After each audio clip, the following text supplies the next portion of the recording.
মৰমৰ ছাত্ৰ-ছাত্ৰীসকল তোমালোক সকলোকে আমাৰ এই চেনেলটোলৈ পুনৰবাৰ স্বাগতম জনাইছোঁ। আজিৰ এই ভিডিঅ'টিত ক্লাছ 8ৰ সায়েন্সৰ লেসন নম্বৰ 1 শস্য উৎপাদন আৰু ব্যৱস্থাপনা এই লেসনটিৰ এডিশনাল কুৱেশ্যন আনসাৰ অৰ্থাৎ অতিৰিক্ত কেইটামান প্ৰশ্নৰ উত্তৰ আলোচনা কৰিম। গতিকে ভিডিঅ'টি তোমালোকে শেষলৈকে চাই থাকিবা।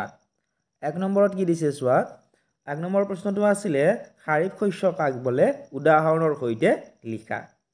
লিখিবা এনে ধৰণে যে বাৰিষা কালত যি শস্য সিঁচা হয় সেই শস্যবিলাকক খাৰিফ শস্য বোলে। সাধাৰণতে আমি যিবিলাক বাৰিষা কালত শস্য সিঁচো সেই শস্যবিলাক কি বুলি কোৱা হয়? খাৰিফ শস্য বুলি কোৱা হয়। ভাৰতবৰ্ষত সাধাৰণতে বাৰিষা কাল জুনৰ পৰা ছেপ্টেম্বৰ মাহলৈ থাকে। ধান, মাকৈ, সয়াবিন, বাদাম, কপাহ আদিবোৰ হ'ল খাৰিফ শস্য। এতিয়া তোমালোকৰ পৰীক্ষাত ডাইৰেক্টলি খাৰিফ শস্য কাক বোলে নিদিবা, উদাহৰণ লিখিব নিদি তোমালোক চাৰিটাকে অপশ্যন দিব। সেই চাৰিটা অপশ্যনৰ ভিতৰত তোমালোক সুধিব যে ইয়াত দিয়া অপশ্যন কেইটাৰ ভিতৰত কোনবিধ খাৰিফ শস্য বা তলত দিয়াবোৰৰ ভিতৰত কোনবিধ খাৰিফ শস্য। ঠিক আছে, গতিকে তোমালোকে মনত ৰাখিব লাগিব খাৰিফ শস্য কাক বোলে জানিব লাগিব, তেতিয়াহে তোমালোকে ইয়াৰ উত্তৰটো লিখিব পাৰিবা। এতিয়া 2 নম্বৰটো চোৱা। 2 নম্বৰত দিছোঁ মই তোমালোকক ৰবি শস্য কাক বোলে উদাহৰণৰ সৈতে লিখা। এই প্ৰশ্নটো লিখি দিছোঁ। ঠিক আছে, গতিকে এনেধৰণে তোমালোকে লিখিব পৰা যে শীতকালত উৎপাদিত শস্যক ৰবি শস্য বোলে। শীতকালত আমি যিবিলাক শস্য উৎপাদন কৰোঁ সেই উৎপাদিত শস্যবোৰ কি বুলি কোৱা হয়? ৰবি শস্য বুলি কোৱা হয়। সাধাৰণতে ৰবি শস্যৰ সময় অক্টোবৰৰ পৰা মাৰ্চ মাহলৈ থাকে। ৰবি শস্যৰ উদাহৰণসমূহ তোমালোকে চাবা। ইয়াৰ পৰা MCQ টাইপৰ কুৱেশ্যন তোমালোকক বনাই দিব পৰীক্ষাত। ঘেঁহু, বুট, মটৰ, সৰিয়হ আদিবোৰ হৈছে ৰবি শস্যৰ উদাহৰণ। সম্পূৰ্ণ ভিডিঅ'টো তোমালোকে আমাৰ মোবাইল এপত পাবা। এপটো ডাউনলোড কৰিবলৈ প্লে ষ্টৰত যাবা আৰু চাৰ্চ বাৰত তোমালোকে টাইপ কৰিবা DHRUBA ধ্ৰুৱ গোস্বামী এডুকেশ্যন বুলি লিখি টাইপ কৰি দিবা। টাইপ কৰাৰ পিছতে এই এপটো তোমালোকে দেখিবলৈ পাবা। এই এপটো তোমালোকে ডাউনলোড কৰি ল'বা। এই এপটোত তোমালোকে গোটেইখিনি ভিডিঅ'ছ তোমালোকে পাবা। এতিয়া 3 নম্বৰ প্ৰশ্নটো চোৱা, শস্য কাক বোলে। এইটো প্ৰশ্ন তোমালোকে চাব পৰা এডিশনেল কুৱেশ্যন আনসাৰ। ঠিক আছে, একে জাতৰ উদ্ভিদ সৰহকৈ একে ঠাইতে খেতি কৰিলে তাক কি বুলি কোৱা হয়? তাক শস্য বুলি কোৱা হয়।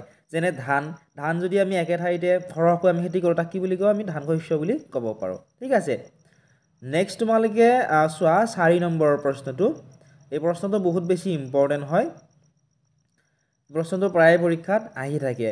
ঠিক আছে, 4 নম্বৰ প্ৰশ্নটো ভাল বীজবোৰ বেয়া বীজৰ পৰা কেনেদৰে পৃথক কৰিব পাৰি?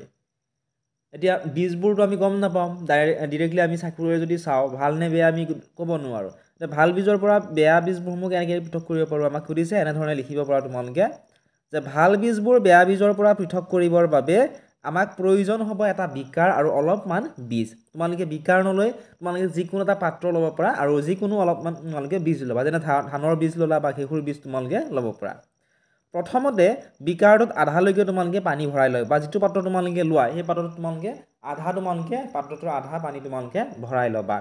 তাৰপিছত বীজখিনি পাত্ৰটোত ঢালি দি পাত্ৰটো ভালদৰে লৰোৱাৰ পিছত কিছু সময় অপেক্ষা কৰিব লাগিব। তাৰপিছত তোমালোকে বীজখিনি সেই পাত্ৰটো যিখিনি বীজ আছিল, ধানৰে বীজ হওক বা ঘেঁহুৰ বীজ যিখিনি আছিলে এইখিনি পাত্ৰটো তোমালোকে ঢালি দিবা। দি পাত্ৰটো তোমালোকে ভালদৰে লৰোৱাবা আৰু কিছু সময়ৰ পিছত লৰোৱাৰ পিছত অলপ সময় তোমালোকে অপেক্ষা কৰিব লাগিব। অপেক্ষা কৰিলে তোমালোকে দেখা পাবা যে পানীৰ ওপৰত কিছুমান বীজ উপঙি আছে। বেয়া বীজবোৰ সাধাৰণতে ফুফলা হৈ থাকে আৰু পাতল, সেইকাৰণে এই বীজবোৰ পানীত উপঙি উঠে।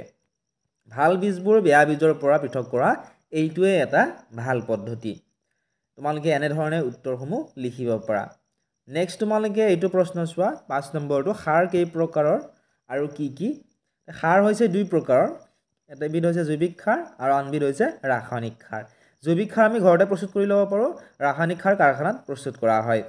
তোমালোকে সম্পূৰ্ণ ভিডিঅ'টো তোমালোকে আমাৰ মোবাইল এপত পাবা। যিসকল ছাত্ৰ ছাত্ৰীয়ে মোবাইল এপটো ডাউনলোড কৰা নাই ডাউনলোড কৰি ল'বা। লগতে তোমালোকে আমাৰ হোৱাটছআপ চেনেলতো ফ'ল' কৰি ল'বা, ডেছক্ৰিপশ্যনত লিংকটো দি থোৱা আছে। মোবাইল এপত তোমালোকে প্ৰতিটো ছাবজেক্টৰে question paper, question answer, additional question answer, MCQs সকলোবোৰ তাত তোমালোকে পাবা। 6 নম্বৰ প্ৰশ্নটো চোৱা। প্ৰশ্নটো আছিলে যে জৈৱিক সাৰ আৰু ৰাসায়নিক সাৰৰ দুটাকৈ উদাহৰণ দিয়া।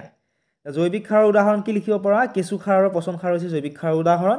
ৰাসায়নিক সাৰৰ উদাহৰণ তোমালোকে লিখিব পৰা ইউৰিয়া আৰু পটাছ। ঠিক আছে, এনেধৰণে তোমালোকে লিখিবা। 7 নম্বৰ প্ৰশ্নটো চোৱা। প্ৰশ্নটো আছিল যে জলসিঞ্চন মানে কি?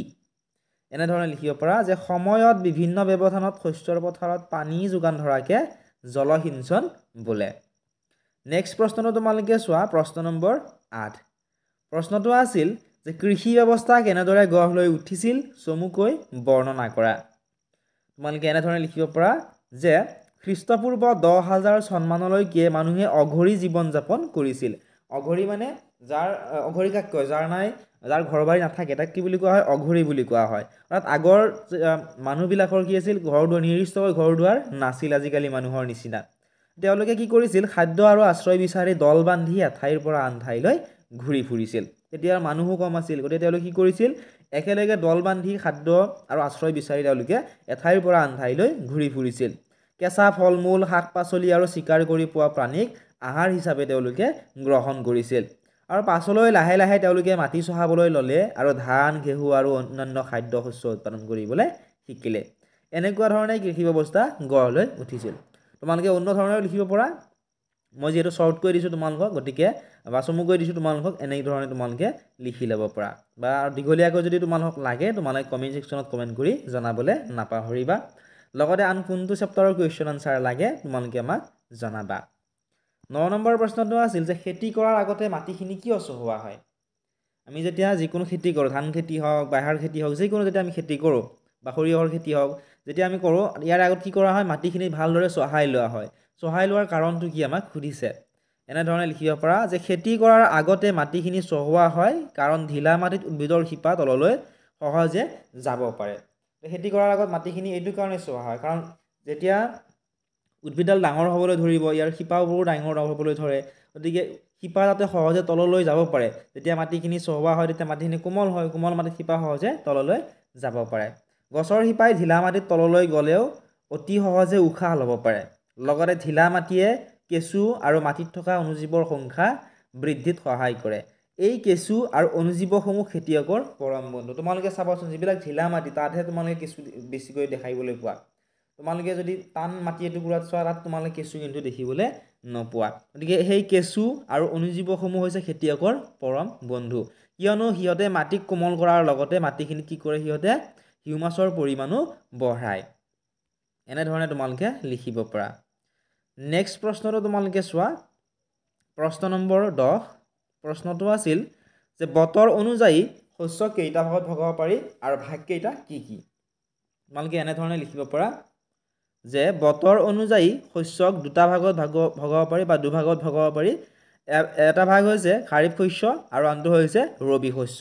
খাৰিফ শস্য আৰু ৰবি শস্যৰ ৰিলেটেড MCQ তোমালোকৰ প্ৰায়ে পৰীক্ষাত আহি থাকে।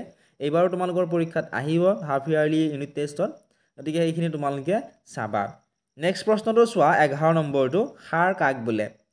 এনেধৰণে লিখিব পাৰা যে উদ্ভিদবোৰ সুস্থভাৱে ডাঙৰ হ'বৰ বাবে যিবোৰ পোষক দ্ৰব্য হিচাপে মাটিত প্ৰয়োগ কৰা হয় তাকে সাৰ বোলে।